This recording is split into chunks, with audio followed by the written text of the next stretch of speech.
असतात आणि विरोधकांवरतीच सत्ताधारी टीका करतात? नाही, आता एक विषय एवढाच आहे की आम्ही जेव्हा टीका करतो तेव्हा पुराव्यासकट तिथे करत असतो आणि राऊत साहेब सुद्धा जे काही बोलतात ते कुठेतरी सरकारला लागतं आणि ते लागल्यामुळेच त्यांना कुठेतरी अडचण होते, म्हणून ते आज त्यांच्यावर चिडून आहेत. आता मी एखादा मुद्दा तिथं मांडत असेल जो सरकारला आवडत नसेल तर मला काही घेणं देणं नाही, कारण की मला जेव्हा मी मुद्दा मांडतो हा सरकारकडे बघून नाही मांडत, तर मी लोकांकडे बघून मांडत असतो. लोकांसाठी जो महत्त्व आहे तो मांडणार.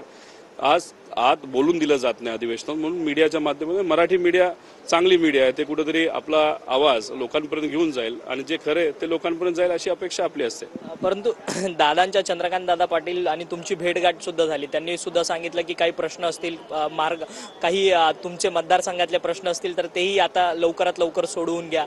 त्याच्यासोबतच त्यांनी तुम्हाला टीका सुद्धा केली की तुमचाच संजय राऊत होतोय म्हणून तुम्ही सातत्याने बोलता. नाही, त्यात ते बोलत असताना मी त्यांना एवढंच सांगितलं की मुलींना हायर टेक्निकल एज्युकेशनला आणि खास करून प्रोफेशनल कोर्सेसला जी मदत दिली गेली त्याच्यामध्ये काही बदल आपल्याला करावा लागतील आणि मुलांसाठी अशी मदत आपल्याला का करता येणार नाही. तर त्याच्यावर ते बोलले की मुलं बऱ्यापैकी शिकतात, मुली शिकत नाही, पण मुलं सुद्धा गरीब कुटुंबातली आहेत, त्यांना मदत करावी असं तिथं मुद्दा मी मांडला. त्यांनी मला सोल्युशन दिलंय. अधिवेशनामध्ये हा मुद्दा त्या ठिकाणी मी मांडेल. राष्ट्रवादी काँग्रेस अजित पवार यांच्या पक्षातील सर्वच आमदार आज सिद्धिविनायकला गेलेत. काल त्यांची पक्षाची बैठक पार पडली. 90 दिवसाचा त्यांनी विधानसभेचा रोडमॅप तयार केलाय.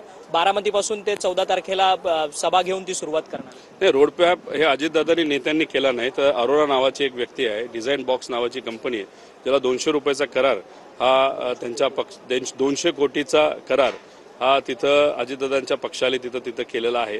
आता त्या 200 कोटीमध्ये जे अरोरा सांगतील ते दादांना ऐकावं लागेल. त्यामुळे अरोरांनी सांगितलं असावं आज तुम्हाला मंदिरात जावं लागतंय, उद्या तुम्हाला तिथं सभा घ्यावी लागते, उद्या असे कपडे घालावे लागतील, केस असे कापावे लागतील, अशा पद्धतीने तुम्हाला बोलावं लागेल. त्यामुळे कन्सल्टंट जसे बोलतात तसं दादांना त्या ठिकाणी करावं लागेल. असे दादा पूर्वीचे नव्हते.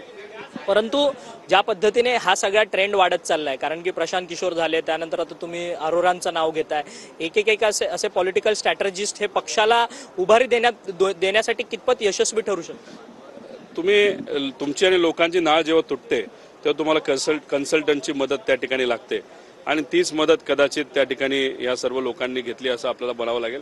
आम्ही तर काय जसं आहोत तसं तिथं लढणार आहोत, लोकांना विश्वासात घेत तिथं लढणार आहोत. त्यामुळे सर्वे बिर्वेपर्यंत आपण समजू शकतो, पण अशा पद्धतीने नरेटिव्ह करण्यासाठी म्हणजे ते आता कुठंतरी अजितदादा शब्दाला पक्के असा काहीतरी एक नरेटिव्ह तिथं सेट करतील. तिथं जी एकनाथ शिंदे साहेबांची जी कंपनी कन्सल्टंट ते कदाचित एकच नाथ असं काहीतरी ते सुरू करतील. त्यामुळे त्यांनी सगळ्यांनी वेगवेगळ्या एजन्सी घेतला. आता तिन्ही वेगळ्या एजन्सी असल्यामुळे, तिन्ही वेगळ्या स्ट्रॅटेजी असल्यामुळे त्यांच्यात वाद लागतो का काय हे आपल्याला बघावं लागेल.